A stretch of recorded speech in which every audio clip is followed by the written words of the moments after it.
Well, good morning, everyone. Welcome to today's webinar on improving your presentation skills. I hope you're all having a fantastic Thursday and a brilliant week so far. It's great to see so many of you on the call today. As always, using the Zoom platform, you are muted by default when you join the webinar, but I am happy to field questions as we're going through. So feel free to unmute yourself at any point. You can also use the chat function to either send messages or comments out to the entire group, or again, feel free to send me a question through the chat module, and I'll do my best to answer all of your questions today. So just a quick overview of what we're going to cover in this morning's webinar. We're going to talk a little bit about your brain, understanding your brain and how it reacts when you get stressed, acknowledging that public speaking, giving presentations is one of the most stressful things that many of us experience. So we find it helpful to understand just what's going on in our brain when we get stressed. We're going to talk about how to structure an engaging, impactful presentation. So how do you make it fun? How do you make it interesting? How do you get your audience engaged throughout? We'll talk a little about language, how to use better language in your presentations, again, to keep your audience engaged. We'll have body posture and gestures, what works better than others. We'll also talk about how to confidently conduct yourself on stage. Now, on stage doesn't literally have to be on stage. It can be out the front of the room giving a presentation to a group of colleagues or to some clients. So how do you appear and feel confident when you're giving a presentation? And we also have some techniques to relax and to boost your voice. Vocal tension is also one of the things that many of us experience when we're giving a presentation. So we have some techniques that can help deal with that. Before we get into the content, however, I have a question for everyone on the call this morning, and that is, what is the one thing that would give you most benefit from today's webinar? So if you could take away just one thing that was going to give you a huge, what is that one thing? Again, feel free to unmute yourself if you'd like to share the question, or use the chat function to type that in.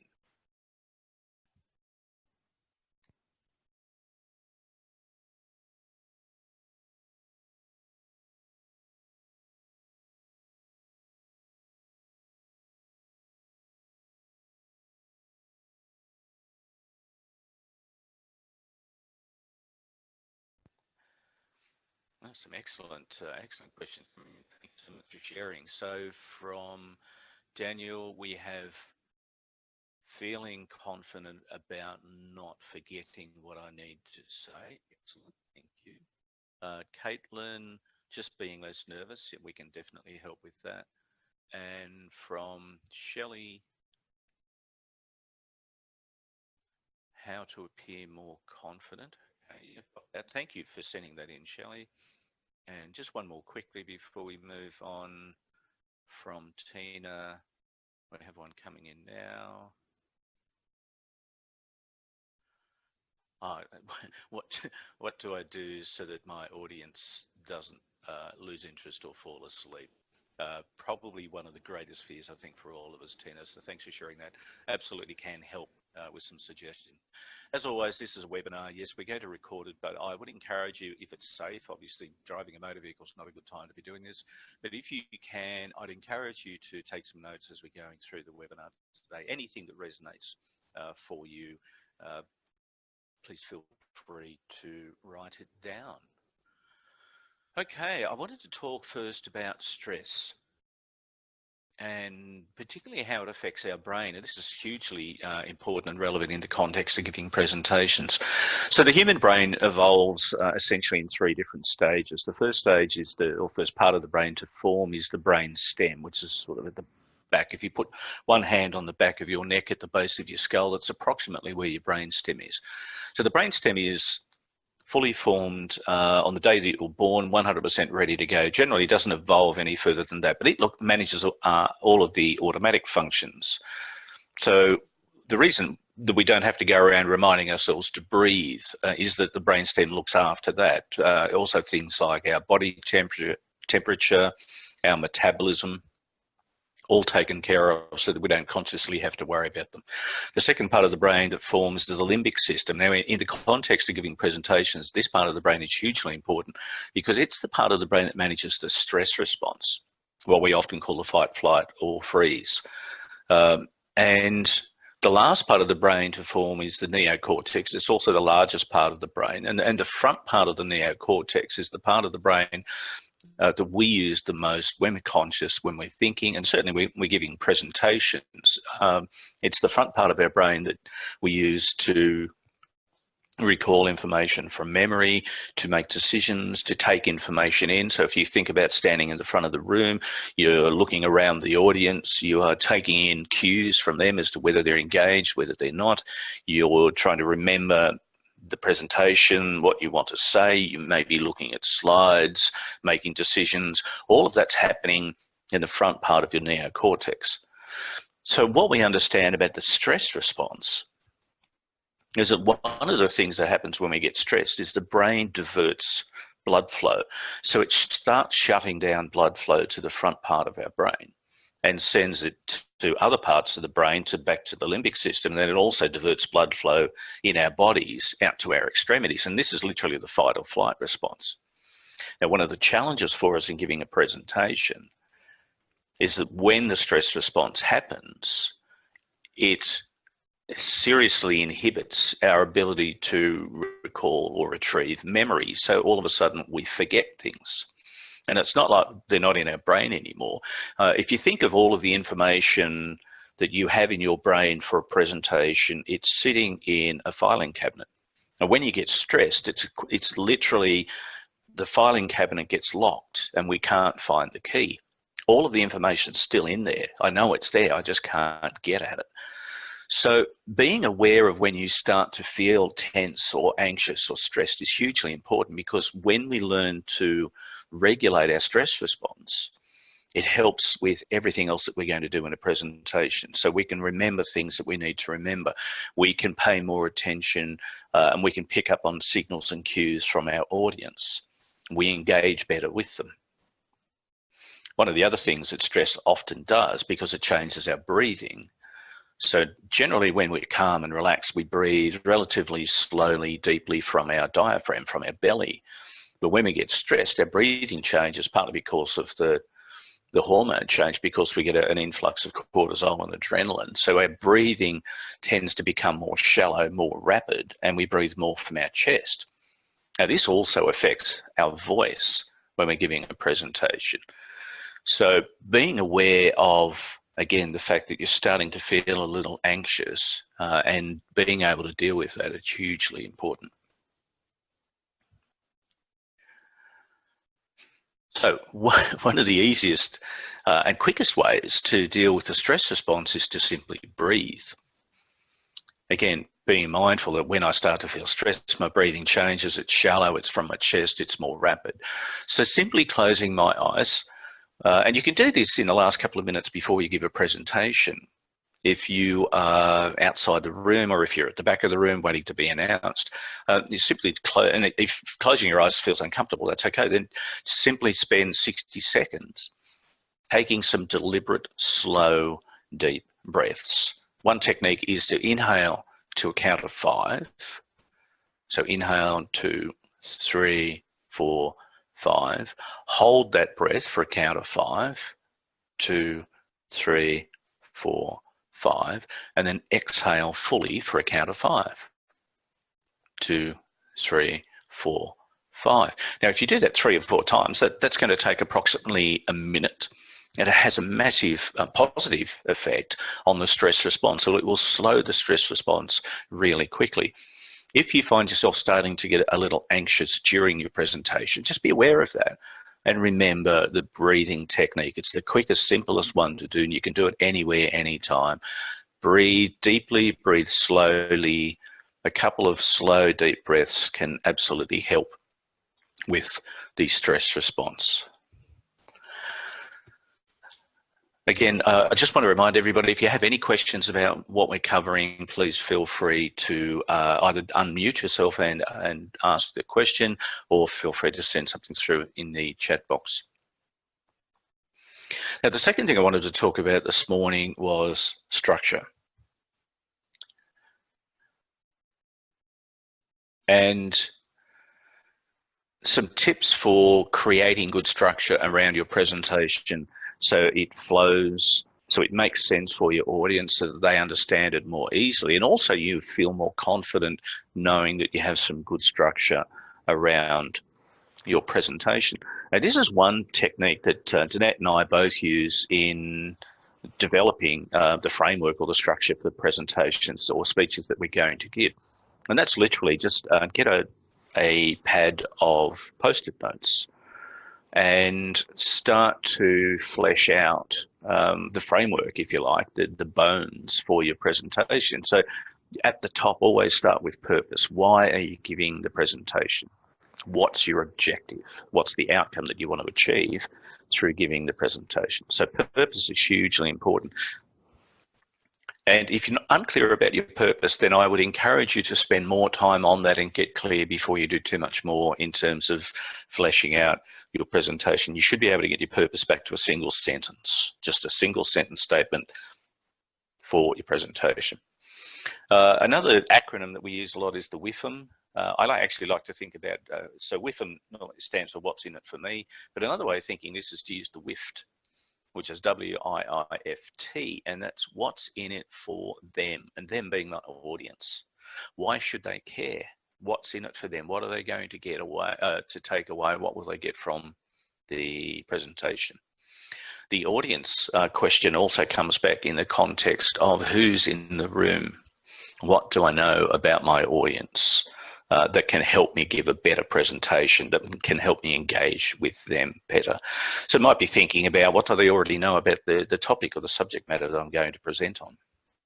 What questions might they have before we start that I can perhaps address early on?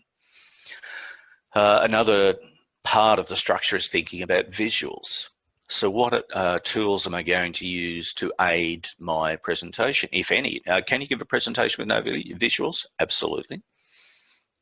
You are a visual in a manner of speaking. If you're giving a presentation to people and they can see you, then there are already visuals attached to that. But if you're going to use slides, think about how you create a slide deck that, again, is not just loads and loads of words where we're asking the audience to read a lot. How can I introduce or include visuals that will engage my audience better? The bottom two Post-it notes there, one is around stories. Stories are a fantastic way of connecting with human beings. We share information, we learn, we connect through stories. We always have. If you go back to the beginnings of Homo sapiens, we've always connected through stories. So can you include or bring stories into your presentation?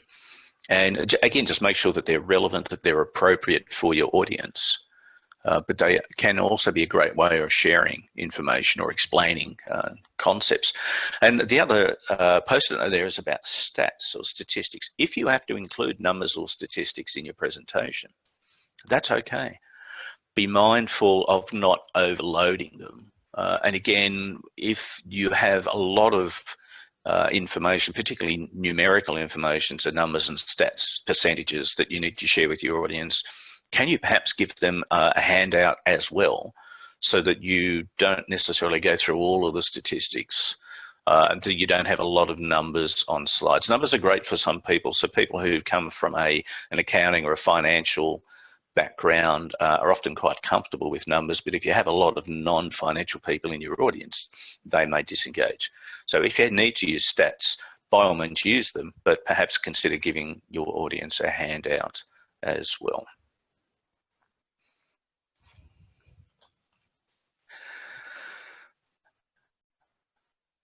The next slide is, again, thinking about audience. Who's in the room? What do I know about them? What can I reasonably expect from them? Why would they care? Why will they, or why should they be interested in my presentation? So who can I speak to? What can I find out about my audience before I start? And again, these are questions we should be considering during the planning stage of our presentation. So hopefully we're addressing our audience a little better. And just while I have the shot of the room, another thing to think about, from a logistics perspective, but this can also influence how you give your presentation, is thinking about the venue. So what do you know about the room or the space where you're going to give a presentation? If it's indoors, is it a big room, small room? If it's a larger room, you've got a larger audience, are you going to use a microphone? Are you comfortable doing that? If you're not going to use a mic, again, be mindful of doing some more vocal warm-ups, which we'll talk about a little later, to ensure that you can project a strong, confident voice for the duration. But also be mindful with larger audiences of trying to connect with as many of the audience as possible during your presentation just by making eye contact with them. So another, this is a model that we learned from Thought Leaders Business School, which was originally an Australian company set up. And they talk about using models and metaphors to help people understand information or new topics or new concepts. So, and the model is based on whether people are strategic, or detailed, and left brain, right brain. So if I'm working with somebody or presenting to somebody that I know is predominantly left brain and likes strategy, and they're more strategic or more of a strategic thinker, then I would want to use models more in my presentation. If someone is more detailed and right brain, then I'd want to use stories. Now, I'm going to go through an example in just a second to show how you can include this sort of thing in a presentation. So the next slide we have is from a chap called Stephen Covey. Now, Stephen spent decades studying how effective leaders work in organisations, how great organisations operate. He wrote the book called The 7 Habits of Highly Effective People. If you haven't read it, highly recommend it. It's a great book. But one of the tools that Stephen Covey developed based on his research was this time management matrix. And the matrix is based on 2 axes. One is about urgency and the other is about importance. So when we look at quadrant 1, this is where we're working on activities or working on tasks that are important and urgent. And Covey calls this the firefighting quadrant. Now, this is often where we are in a workplace because we're working on things that are urgent, not necessarily for us, but they might be urgent for somebody else. They're important. We need to get to it. Quadrant 2 is we're working on things that are important, but they're not yet urgent. And that's often because we are proactive. We're getting things done ahead of schedule. Covey calls this quadrant the quality time quadrant. And interestingly, quality time also includes having breaks. When we're working on things that are not important but urgent, this is quadrant 3, and this is the quadrant that Covey calls the quadrant of distraction. This is or can be things like social media. It can be the water cooler chats, just going around and sharing some goss with someone because I don't really want to do the important work that I need to do. And then quadrant 4 is where we're working on things that are neither important nor urgent. And Covey calls these quadrants, calls this quadrant time wasters. And again, this would be, for argument's sake, social media, a lot of social media, unless it's actually part of our work role. So this is Covey's model. Now, interestingly, based on his research, what Covey found was that high-performing teams plan to spend 20 to 25% of their time in quadrant 1. Average performing teams spend 25 to 30%. But and this is the quality time. High-performing teams plan to spend 65 to 80% of their time in quadrant 2, compared with the average performing teams who only spend 15% of their time there. For quadrant 3, which is the not important but urgent quadrant, high-performing teams only spend 15% of their time there, but average performing teams spend 50 to 60% of their time in the distraction zone. And then quadrant 4, which is time wasters, high-performing teams less than 1% of their time there. Average performing teams still spend 2 to 3% of their time in the time wasting zone. So again, if we quickly go back to model and metaphor, what I've just taken you through is an example of how you can combine all of. So we have both model, metaphor, we've got studies and statistics built into this. And if I can quickly share a story about the important and urgent. So a friend of ours, one of our students, was a mum with a child who just finished a swimming lesson, put their daughter in the car and had just started to reverse out of the car park. And there was another mum who had just gotten out of the car next to her with a child who was 3 or 4 years old. And fortunately, our student had a car with a reversing sensor which started beeping. So she hit the brake and looked in the rear vision mirror and noticed that the mum was standing behind her own car on her phone, while her 4-year-old had run behind the car or walked behind the car of our friend. And if she hadn't had the reversing sensor on, there's an excellent chance that she would have hit the child. And this is a really good example of where the mum thought whatever was happening on her phone was urgent, but it was not important. What was important was the child. So again, a good example of how you can bring statistics, studies, a model, metaphors, firefighting, quality time distraction, time wasters into a presentation, and then include a story about the mum reversing the car out to help bring the relevance of your model into your audience.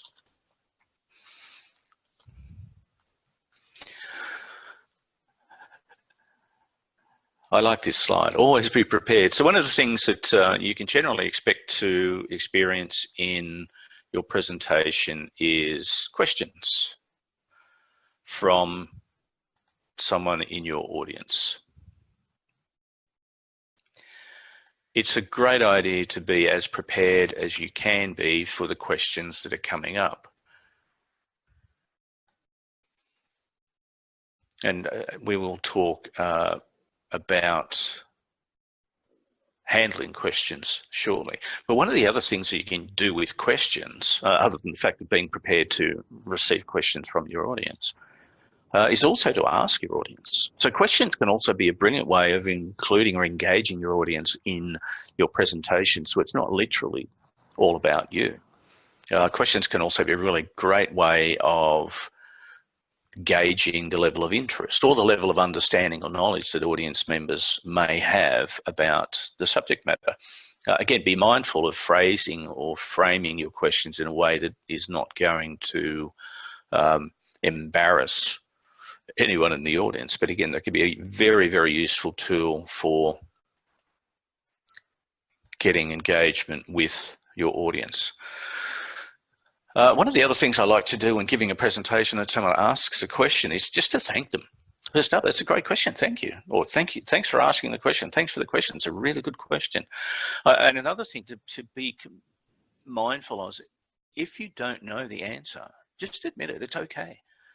I've never given a presentation or a speech, and I don't believe I've ever seen one, where the audience expected the presenter to be the expert who knew absolutely everything.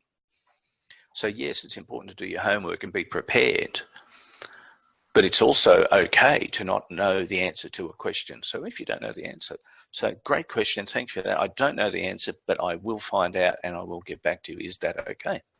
And 99.6% of the time, people are going to say, yeah, that's fine, thank you.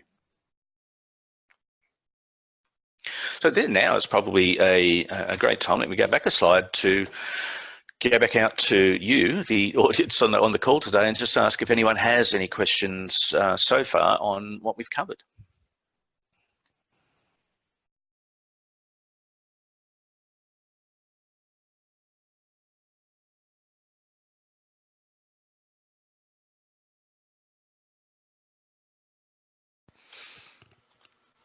Okay, let's continue on. So the next part of the webinar today I wanted to talk about is about things like language, body posture and gestures. And you may have noticed that apart from the Stephen Covey slide so far, we've had a lot of slides with not a lot of words on them. I remember reading a blog from a chap called Seth Godin, who's a very, very smart man, who suggested that 3 words is as many as you should have on a slide when you give a presentation, just maximum 3 words. Now, it's acknowledging sometimes that can be quite difficult, but the value of relevant graphics and images cannot be understated. So one of the other things to think about in developing your presentation is that the human brain pays more attention to information that's new, that's interesting, and that's personal. So all of the information that comes into our brain, the brain stem or the croc brain filters that information first. And the first question generally asks is this a threat? And if it's not a threat, it then asks, is this new? Is this interesting? Is this personal? And if the answer to all of those is no, quite often, unless they absolutely have to pay attention, the brain will tend to disengage slightly from it. So keep that in mind.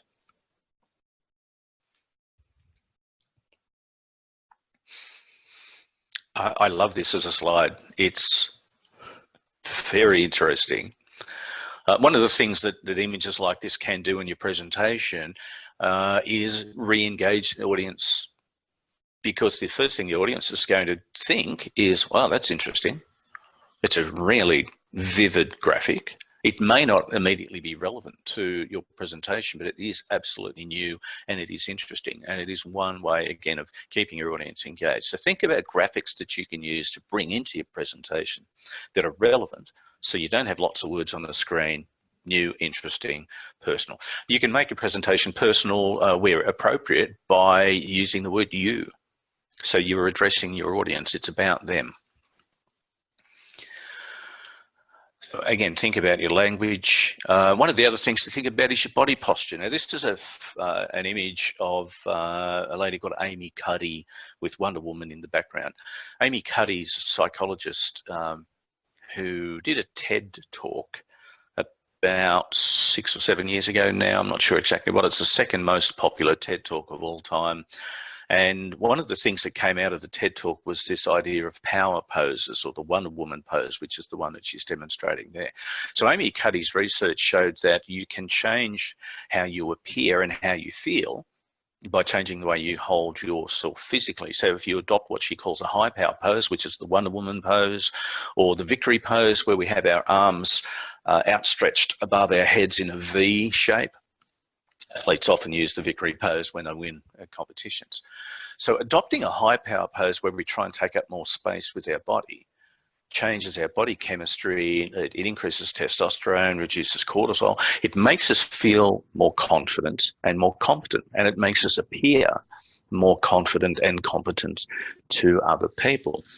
So if you want to change your state in terms of your physiology, one of the things that you can do before you give a presentation is just find a space where you can adopt a high power pose. So do the Wonder Woman pose or the victory pose for a couple of minutes and incorporate slow, deep breathing into that before you go on stage, before you go to present.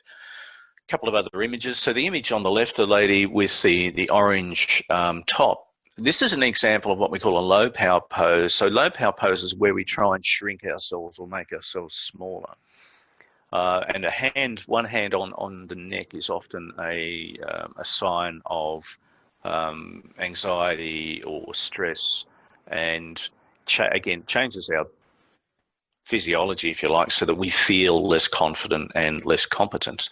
I contrast that with the lady on the right-hand side of the screen in the black suit, who is adopting more of a high power pose. She appears very confident, very competent. So we can change the way we're feeling at any point by being mindful of how we are standing, for argument's sake.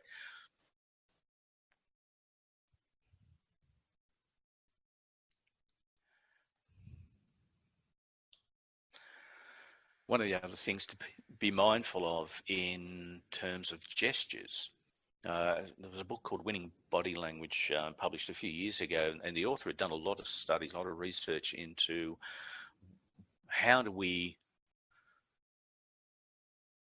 encourage people to trust us more quickly through our hand gestures. And what he found was that if you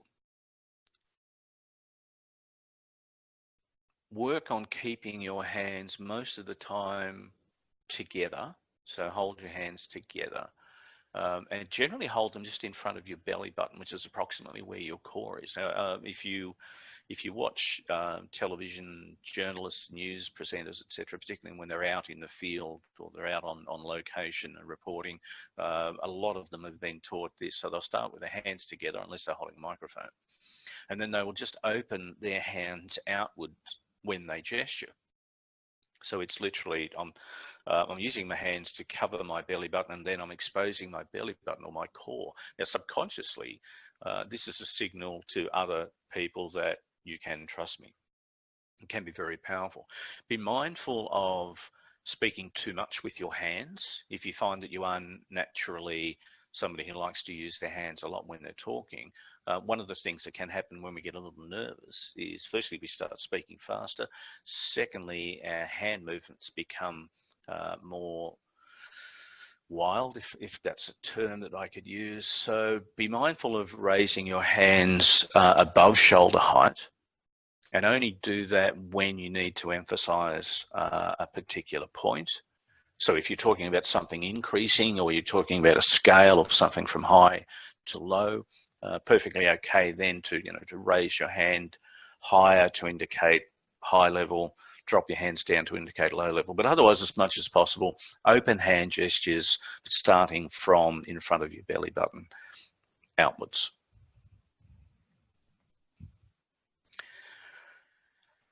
Let's talk about what you can do to feel more confident on stage. And probably the first thing is the 3 Ps. Practice, practice, practice. There is no substitute for practicing a presentation, for doing it deliberately, for reflecting on the practice. If you have an opportunity to practice with an audience of 1 or 2, and you can get some feedback from people that you trust, that's also something that's exceptionally good. Neurologically, we know that if I go to give a presentation and I know that I've done a lot of practice on it, I automatically feel a little calmer and a little more confident. And if I do get off track, because I have practiced a presentation so much, it's relatively easy for me to get back on track. One of the other things to boost your confidence on stage is to make your presentation interactive. So we spoke earlier about asking questions.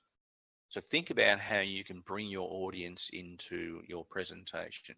If you know that you have some subject matter experts in your audience, so the people who know quite a bit about the subject that you're speaking on, don't be afraid to engage them.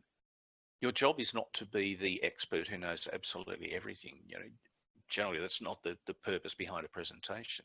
So if you have people in the room who may have solid experience, or who you believe may have some wisdom to share with the rest of the audience, then feel free to engage them. Now, the other thing I wanted to talk about towards the back end of this webinar is vocal techniques. We talked earlier about stress, about the limbic system, what happens when we get stressed. It changes our breathing, it changes our hormones. So adrenaline and cortisol start pumping through our system. And one of the other things that can happen is that affects our voice. So our voice, we tend to speak more from our throat. Our voice can come across as squeaky, as stretched, and generally less powerful. And part of that is because of our breathing. So there's some simple techniques that you can use to strengthen your voice. But one really good technique for building more confidence on stage and for engaging your audience is silence.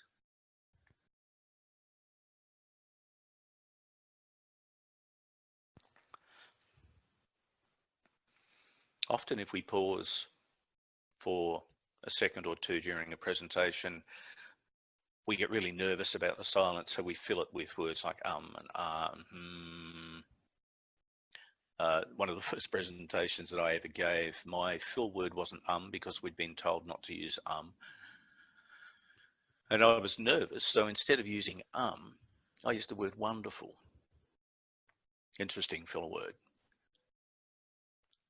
So something to keep in mind is that our brain exaggerates this length of a pause.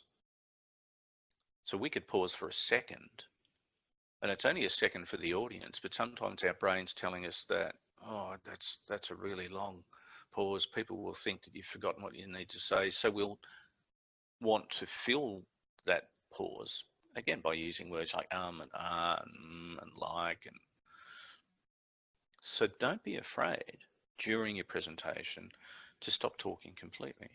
Maintain eye contact, look around the room, see if you can get eye contact with some of your audience. And this is a really powerful tool to use if you ask your audience a question or if you have a point. So if you've just made a point that you really want your audience to consider, make the point, make the statement, and then stop talking. Give them time to process what you've just said, to think about it, to filter it, to reflect on it. Because if you ask the question or you make the statement and then continue talking, they don't have the opportunity to reflect because they're trying now to pay attention to what you're saying next. But remember, if you do have a pause, or when you have a pause during your presentation, use it just to take a slow, deep breath. So some of the other things that you can do to strengthen your voice during a presentation. Humming is a great technique for, so the first thing you need to be mindful of is your body posture. Are you tense? Are your shoulders up? Does your body feel tense, or do you feel relatively relaxed? When you think about standing on stage, one of the things you can do is pretend that you are, well, stand as if you were standing on a bus or on a train where you didn't actually have anything to hang on to. So think about how wide your feet would be and how you would be maintaining your balance. So your body posture is going to absolutely affect your voice, as will your breathing. Some of the things you can do to warm up your vocal cords: humming Happy Birthday.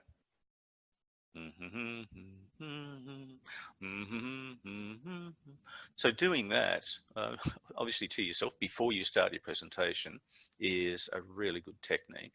Even some basic vocal scale work. So you can start just by humming and then do the me, my, mum, mom. So you start with me, my, mom, mom. You do that 3 or 4 times or half a dozen times before you go out on stage. One of the other techniques that can be useful for managing filler words. So if you use or or like, or if there is a particular word that you use to fill the blanks and you want to not use that word, one other vocal technique is to say that word out loud 20 times before you go out to do your presentation, and say it out loud and say it really slowly. So if you often say then and say it 20 times out loud before your presentation, and it triggers your brain to be aware of when you're about to say that, and it's less likely that you use that word. Again, be mindful that when we're relaxed, when we're calm, we're breathing from our diaphragm, and our voice, our vocal power is stronger because that's where our breath comes from. When we're stressed, we don't have as much breath behind our voice, so we tend to speak more from our throat. And one of the things that can happen then is, one, we don't have power behind the voice, so it doesn't carry in the room as well as it can. And two, our voice will become strained more quickly. So if you give a 20 or 30 minute presentation and find at the end of that your voice is quite, or your throat is quite sore, it's often a good sign that you haven't been breathing and supporting your voice as well as you can.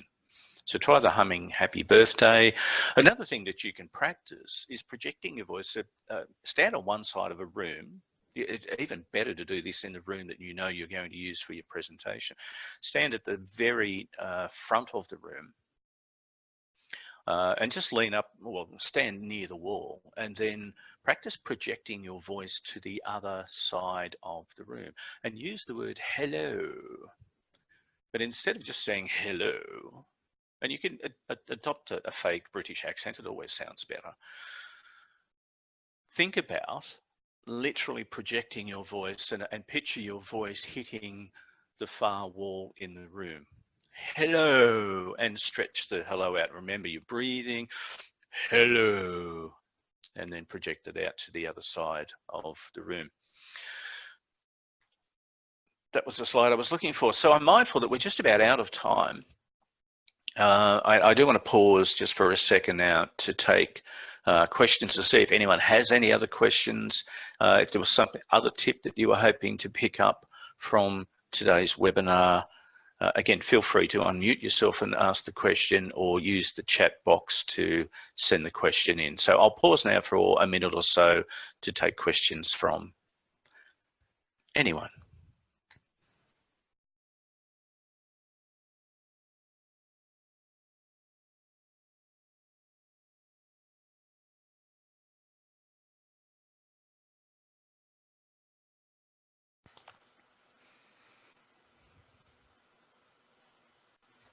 No. Okay, no further questions. So again, very grateful for all of you joining us on the call today. I hope you've gotten some value from it, and please feel free to share it with others if you have found it helpful. If you need or would like more information about presentation public speaking, feel free to reach out to us via email. Give us a call. We'd love you to connect with us online if you haven't already. And we do try and share as much information as we can about things like presentation and public speaking. And also a reminder that we have another webinar coming up next month. Until then, keep an eye out in your inbox for more information about that. But that's it from us for today. Again, thanks for being part of the webinar. Have a fantastic rest of the week. Have a great weekend, and we look forward to learning with you a little later on. Bye for now.